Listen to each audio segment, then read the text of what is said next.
Recording in progress. There. Okay, so tonight, doing a quick kickoff of the Zen 101 series. And we've had one person, Brenda from Palomitas to Pause, who had joined us back in June, I think it was, and did a Zen 101. So what I'm going to do first, just to start it off, is I was listening to The Way Out is in podcast today, and there's an episode on finding your spiritual path, and I thought there was about a 3-minute clip that was actually pretty good as a way of introducing a Zen 101. So we'll watch that, and then I'll give a little bit of an introduction to the process, and then I'll sort of jump in with my story. So I'm going to switch this over. Make sure there. Make sure share sound. Okay. Let's try this. And people, I think of some people are feeling a bit lost. So I thought it'd be really helpful today to talk about what is it to find a spiritual practice? How do we know if we found one that works for us? And what is it to go deep into one way of seeing the world? That's a very tricky question, Joe. I know. I thought since we haven't been together, I'd start off with a difficult one. I would say everything is conditioned. And what I mean by that, everything is conditioned, it means that our moment of meeting the Dharma is very conditioned. And when I say Dharma, it doesn't mean Buddhism only. It doesn't mean Buddhism only. When I say we're very conditioned to meet the Dharma and to be ready for the Dharma, in some way or another, there's also like luck that has to be in play. And I share this because some folks, the Dharma is right in front of them, but they don't meet it. They don't engage with it until 20 years later. And some people, just by chance, meeting suffering, meeting something that a void in their heart, a void in their moment in life, and suddenly a great friend comes along and gives a book. And that becomes a path for them to journey into. And some, maybe this podcast, The Way Out is in. I've met so many friends coming to Plum Village now, and one of their greatest condition is thanks to the podcast. And there are those Thai's Dharma Talk on YouTube. There are those maybe through an interview they heard of Thai with Oprah, for example, and so on and so on. But one of the biggest condition we would say in Buddhism is our openness, our readiness to unlearn what we know, to learn something new, and to even arrive at that space in our consciousness is also conditioned by our ancestors, by our parents, our society, how we've been brought up, our education, even our religion. So there's just so many dots that connects for us to really meet a path that we can embark on and really feel one with it. And there's also the individual's readiness and also taking refuge, the ability to let go and say, I don't know. And I'm open. I'm here. I'm present.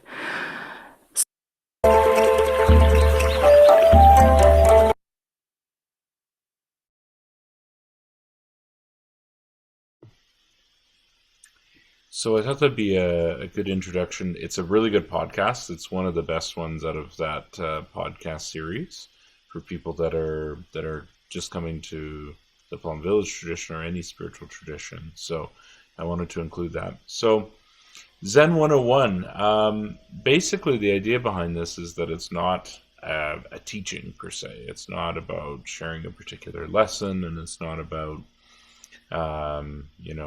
passing on some sort of sutra or anything else. Really, it's about the basics of why a person comes to the practice.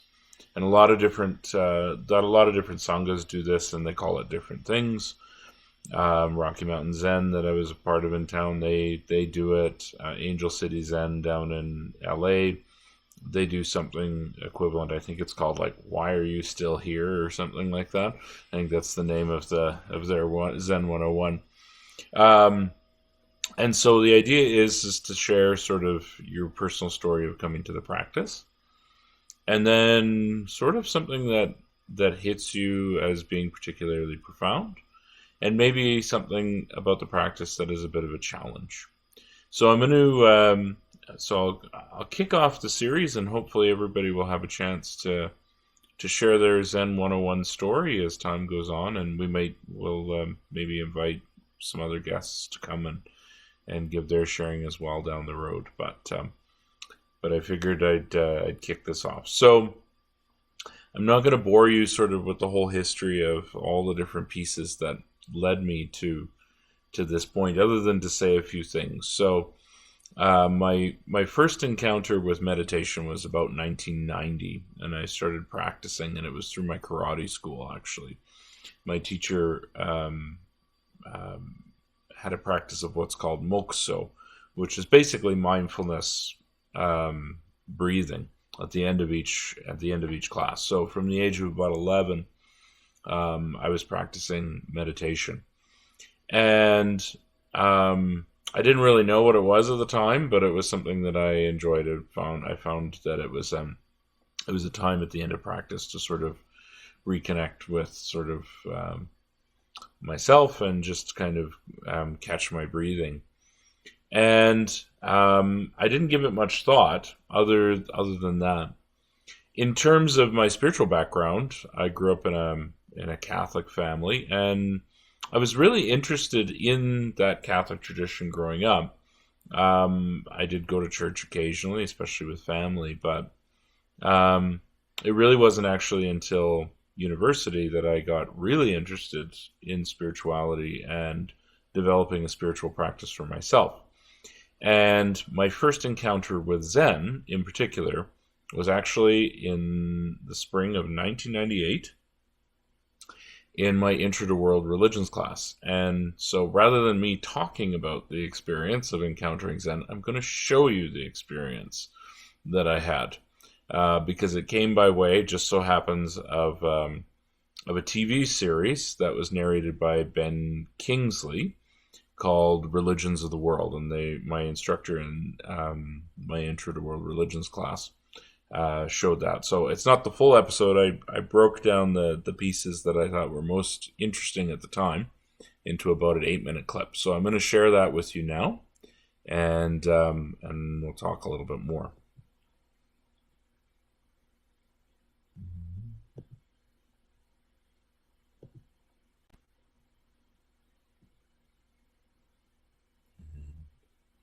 If it lets me play. Hang on.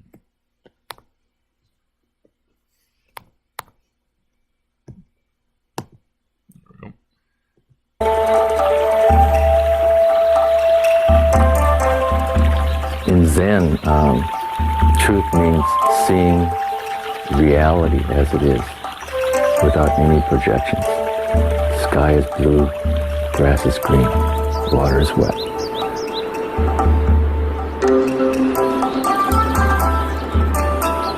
Knowing that our experience is internal means that we are less attached to the external world, which the Buddhists have never denied.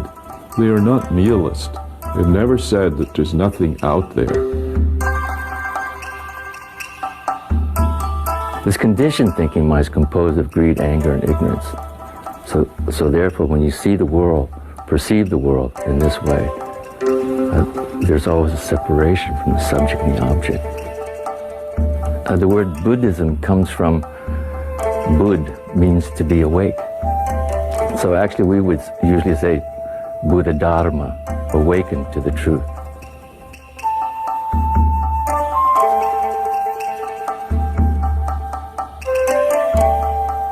Buddha's teaching is so simple. His whole teaching we can just put in 2 lines. What he said, first of all, when he was dying and in his deathbed, he told his closest disciple Ananda, be mindful. And when he started teaching, abstain from evil, do good, purify your mind. Here we must realize that all aspects of life are impermanent. We must see that what we call the self is essentially unreal, and that the nature of life as we ordinarily live it is restless and dissatisfying. Buddha's first realization was life is suffering. And actually when I even heard it myself, it sounds so negative. But the fact that it's just a fact. It's not negation of life, but it's for us to realize what life is all about. Because when we come out of the womb, we start crying. It's the pain of being born. And that is we could say the dharma of being born, the law of being born. So it's not like it's a negative view, but it's a very close observation of how we're coming into life and how to prepare for this very life. So therefore we can be free from the suffering or know how to be with it. This greed, anger, and ignorance is the key, and that actually pervades all human beings until it's being worked on. The small mind contains, the conditioned mind contains the greed, anger, and ignorance. And this is what has to be seen through. And when this is seen through, then you realize your harmony with your fellow man. And also objects, inanimate and animate objects, that you and them are the same. So you wouldn't want to kill anybody because you'd be killing yourself as well. This is the study and practice through meditation that you begin realizing this very important aspect, because we're very good at the other stuff. In fact, the whole society and culture is like a conspiracy against the spirit. And my feeling is that as we're approaching 2000, just the number 2000 people know that something is missing. The 5 precepts muddling drum. Everything, karma is basically action. And it's about cause and effect. Everything has a cause and everything has an effect. And so in meditation practice, we try to free ourselves from this cause and effect, to make a loophole in it by seeing through it. So people talk about if you Buddhism or the Buddha Dharma is different than becoming a good person, because when you want to become a good person, when you want to do good, you become a purpose. You have a purpose of being good, of what you think is good. So we even have to transcend that. So studying Zen is not becoming a good person, but becoming a human being. And when you become a human being, then you're naturally, you realize your basic goodness. Even ourselves, our basic goodness, and then you realize the basic goodness of others. That's goodness. So it's not becoming, doing good things for people, but it's becoming selflessness and serving people is one of the greatest rewards. The Mahayana Bodhisattva is willing to remain in samsara, to be born again and again endlessly, always striving for the welfare of his fellow beings, until these beings too attain release. The Bodhisattva, Bodhi means enlightened, Sattva means being, enlightened being. And her or his vow was to not enter nirvana until everyone was enlightened. So now this is very important, because we're always doing things for ourselves. But she's waiting for everyone, the whole humanity to be enlightened before she enters nirvana. So in the front part, you look at her face and she's pretty calm. And then the three faces above her face are pretty calm.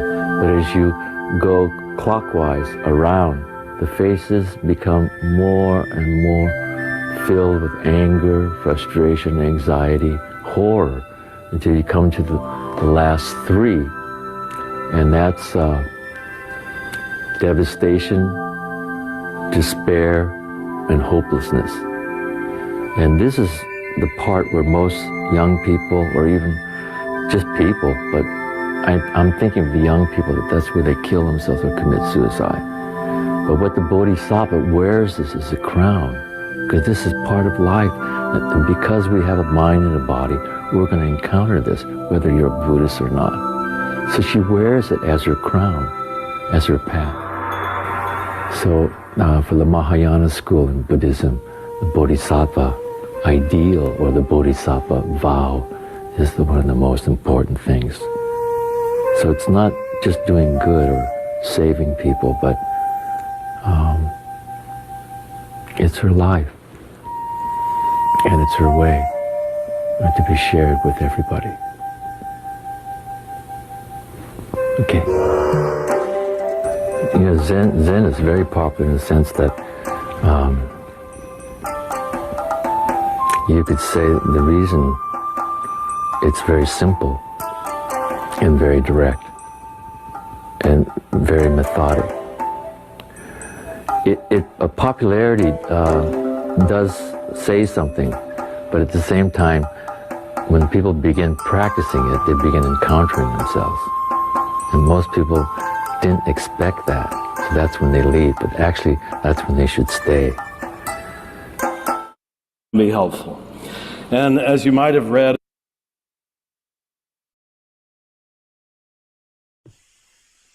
So that was my first introduction.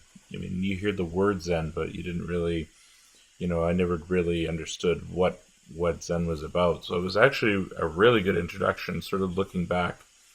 I mean, I've been practicing Zen for about 5-6 years now, and that's probably one of the best introductions to Zen itself that I've ever actually heard articulated. And I knew right away that I wanted that. I wanted to be, this is back in the late 90s. Not much else in the course had gotten my attention other than sort of my tradition of origin, which was Catholicism, except that. And I was like, that's what I want. But there was a couple of problems because there was no Zen practice anywhere near me. The closest that I could find, and this is the infancy of the internet, was in Vancouver. And of course, this is 1998, so there's no video conferencing, there's no Zoom, there's nothing else. So what I set out to do, in an odd way that I hadn't really thought about, was to find something like that in my root tradition of Catholicism. And oddly enough, eventually I ended up going to the seminary to study to be a Catholic priest for 3.5 years.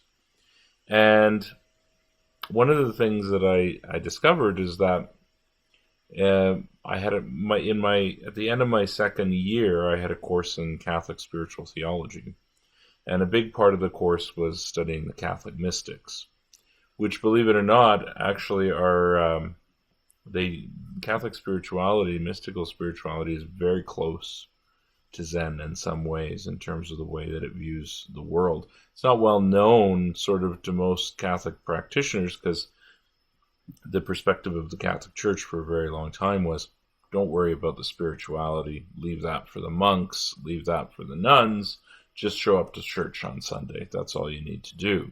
And that's the last 500 years of Catholicism. It wasn't always that way, but that's what it became, especially in the last half millennium.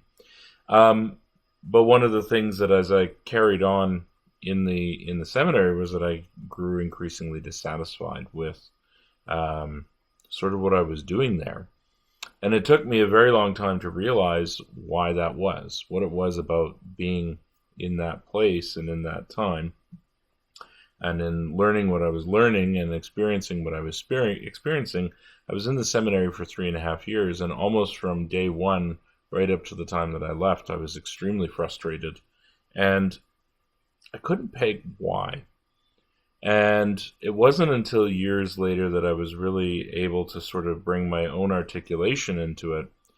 But then later I encountered a Catholic teacher that actually studied Zen in Japan, and he had words for that basically described what my problem was. And so I have another little short video that I'll show you, because he just articulates it far better than I ever could. A guy by the name of Richard Rohr. He's a Franciscan friar. He's a Catholic priest. He's got a meditation center called the Center for Action and Contemplation in Albuquerque, New Mexico. And most people really wonder whether he's actually Catholic. So it may not be exactly what you expect from a Catholic priest, but I'm going to play it because it's an important part of my realization and my path toward Zen and my own spirituality. So let me give it a whirl here. In the abstract, I think Christianity once understood non-duality, although we never used that word. The word in mainline was unitive consciousness. But non-dual describes it very well. When I wrote my book, The Naked Now, where I was trying to introduce this word to Christians, I expected a whole lot of pushback because, Richard's become a Buddhist or a Hindu, as if that's bad, but that would have been the criticisms I would have expected. And they never came. And it's almost as if it was a liberation for a lot of Christians, at least a lot of Christians who were sincerely seeking. So I'm going to give you, and I hope it won't be boring or belabored, but a little bit of the history of how we had it, how we lost it, why we lost it, and why it's being so magnificently retrieved in our time. But it's still unknown to the vast, vast majority of Orthodox, Catholic, and Protestant seem to understand this. So when the Protestant Reformation comes along, and it was much needed, I'm not here to put that down at all, it brought a kind of critical thinking to a Catholicism that didn't have, at that point, much self-critical thinking. It moved us in a very different direction, you might say. But I would say after the desert period, what we would call unitive thinking or non-dual thinking, or the balancing of knowing with not knowing, is only systematically taught in some monasteries where it maintains some form of identity. And it was usually taught in this way, and this might be a central point that'll help you understand. Forgive these two big words, but there were two main lines of spirituality inside of formal Christianity. One was called the cataphatic way, whereby you knew through words and concepts and ideas and clarity, through light, through knowing. But it was balanced in this magnificent biblical concept of faith, which evolved inside the Bible itself. It was balanced by the apophatic way, which means knowing by not knowing, or not needing to know, knowing through darkness. We got to be honest. The whole mystical tradition of knowing through darkness that we see in Dionysius in the early centuries, in the cloud of unknowing in the 14th century, for the last 500 years, once we got into the food fights of the Reformation, and that's what they were, all right? We're right and you're wrong. Our denomination is saved and your denomination is not saved. I'm going to make a strong statement, but I don't think it's much of an overstatement. That was the death of the contemplative mind. Once you need to prove that you're right and someone else is wrong, that you're the in-group and they're the out-group, what you have is the dominance of ego. And once the ego is center stage, there is no possibility of contemplation. It's all about you. It's all self-referential, and thinking declines. And let's be honest, we're seeing it in our present politics. Just could we have imagined that human, civil, public conversation could go this low. But that's all you have left when you have dualistic thinking paramount. In fact, it's the only game in town. As a Franciscan, as a priest, it tells me religion has not been doing its work.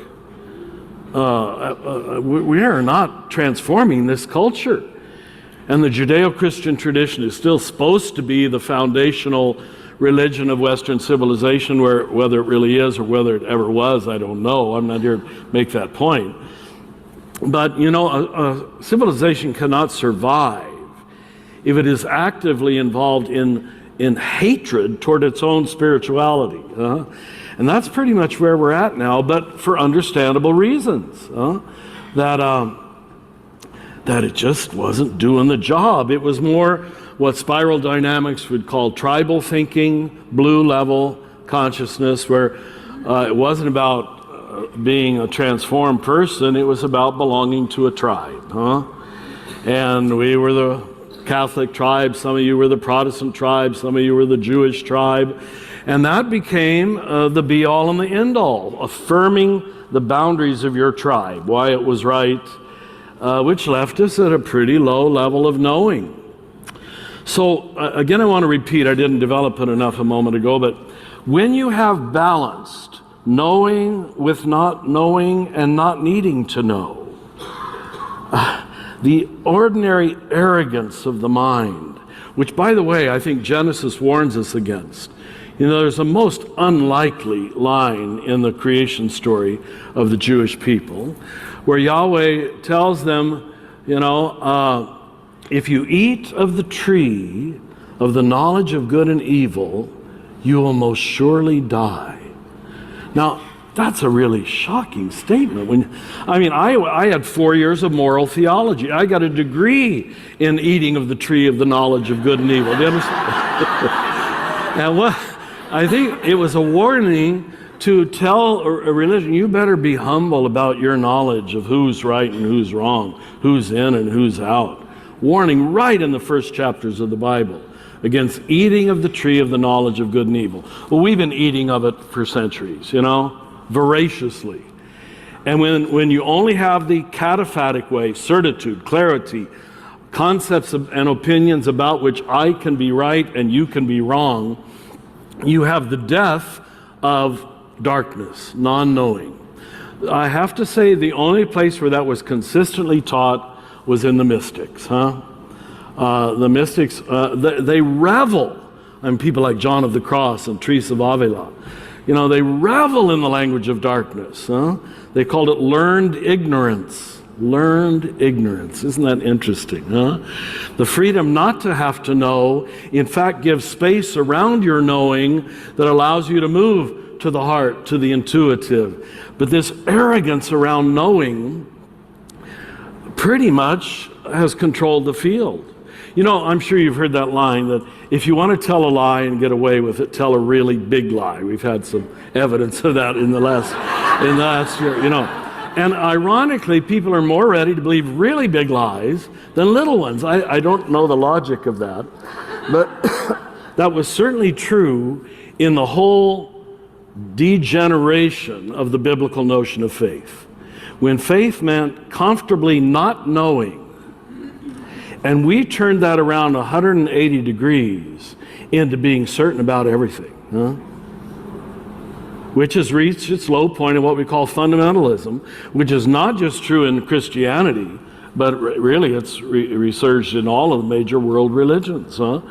In this confused and confusing world, the need for certitude, so I know that I'm on solid ground and I'm purposeful and smart, that's where we're at. And I think why so much organized religion in general, Christianity in particular, has just lost the respect of a lot of, and when I use the word thinking people, I'm not meaning they got to be highly intelligent or academic, but just people who are using what I'd call Christian common sense. But we weren't trained in Christian common sense, you know. We were trained in ideology which overrode the heart, the intuitive, the communal, the unitive. So we pretty much Hablo en la lógica del siempre.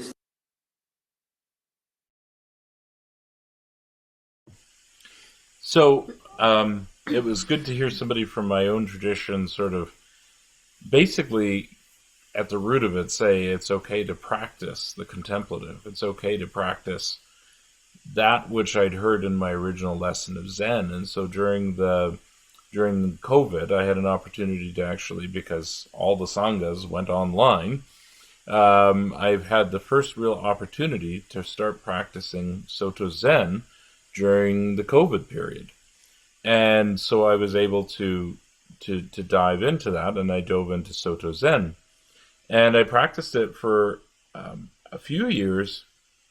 And in 2022, I realized one of the issues with the practice that I was having was, in addition to the difficulty of getting the training that I needed to do, which was sort of a secondary concern, I began to see some of what Richard was talking about and what I experienced in the seminary was a certain certitude about being right and who's right and who's wrong and what's the correct path and what's not the correct path and doing this and doing that.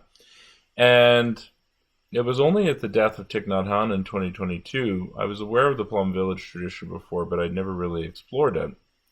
And I decided I had an opportunity to join the Calgary Sangha online, and I had my encounter with Thich Nhat Hanh, who kind of turned the practice of Zen on its head a little bit for me, in the sense that where Soto had told me, forget about your past, forget about where you came from, it's not relevant to your practice, leave it behind. Thich Nhat Hanh said, no, actually embrace your past, embrace your previous spiritual tradition, bring it into the practice. And so what I came to realize is, for me, and this is just for me, whether or not you agree, Zen actually is Catholic. And when I say that, I mean small c, Catholic, meaning it's universal. It can incorporate, it's big enough to incorporate all other kinds of spirituality. You don't have to reject anything. You don't have to toss anything aside. You can encompass it all into it. And it was a bit of a breath of fresh air, because I'd kind of been banging my head against the wall with Soto Zen practice to find this. And then, believe it or not, and I won't show this clip, but it was the Pope that convinced me to actually really embrace sort of the Plum Village tradition and its path of not falling into what's called traditionalism. And when he was in Edmonton here, he gave he preached at Commonwealth Stadium, where he basically railed against what he called traditionalism, which is getting stuck in doing tradition for tradition's sake and not allowing sort of tradition to grow and live. And the Plum Village tradition, one of the things about it that really gets me very, very excited is it encourages that growth.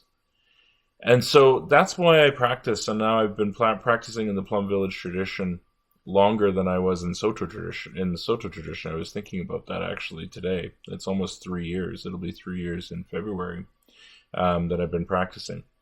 And almost immediately in encountering the Plum Village tradition, I encountered the teaching that probably hit me the hardest, that was probably the most important for me along the way. And it was a poem. And the poem is Call Me By My True Names by Thich Nhat Hanh. So I'm just going to take a minute, because he reads the poem, and you'll be able to hear him in his own words. And then we get the Pope off the screen. There we go. Please call me by my true names. Don't say that I will depart tomorrow. Even today, I am still arriving. Look deeply. Every second I am arriving. To be a bud on a spring branch. To be a tiny bird with still fragile wings, learning to sing in my new nest. To be a caterpillar in the heart of a flower. to be a jewel hiding itself in a stone. I still arrive in order to laugh and to cry, to fear and to hope. The rhythm of my heart is the birth and death of all that is alive. I am a mayfly metamorphosing on the surface of the river, and I am the bird that swoops down to swallow the mayfly. I am a frog swimming happily in the clear water of a pond, and I am the grass snake that silently feeds itself on the frog. I am the child in Uganda, all skin and bones, my legs as thin as bamboo sticks, and I am the arms merchant selling deadly weapons to Uganda. I am the 12-year-old girl, refugee on a small boat, who throws herself in the ocean after being raped by a sea pirate. I am the pirate, my heart not yet capable of seeing and loving. I am a member of the Politburo with plenty of power in my hands, and I am the man who has to pay his debt of blood to my people, dying slowly in a forced labor camp. My joy is like spring, so warm it makes flowers bloom all over the earth. My pain is like a river of tears, so vast it fills the 4 oceans. Please call me by my true names, so I can hear all my cries and laughter at once, so I can see that my joy and my pain are one. Please call me by my true names, so I can wake up, and the door of my heart could be left open, the door of compassion.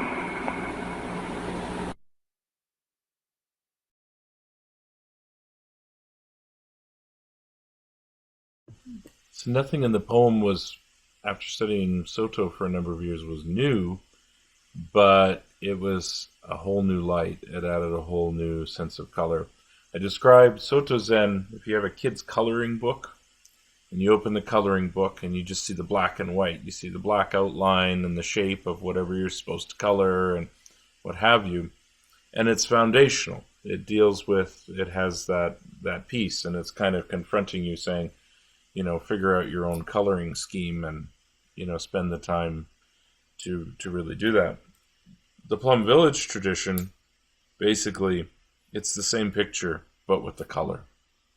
It brings out Thich Nhat Hanh's sort of teaching style and the approach to the community, just highlighted everything that I had learned in the Soto tradition. So I don't leave the Soto tradition behind, nor my Catholic tradition behind. They all inform me and who I am. But this is why I practice in the tradition, is because it's that living sort of approach to practicing Buddhism, and that original lesson of Zen that I encountered back 25 years ago. I guess more than that now. It's 26 years ago. So that's my talk for the evening. Most of these probably won't be as long. The intro to this that caused me to go into a little bit of overtime. But I will maybe open up now to some Dharma sharing, and I will shut off the recording. Okay.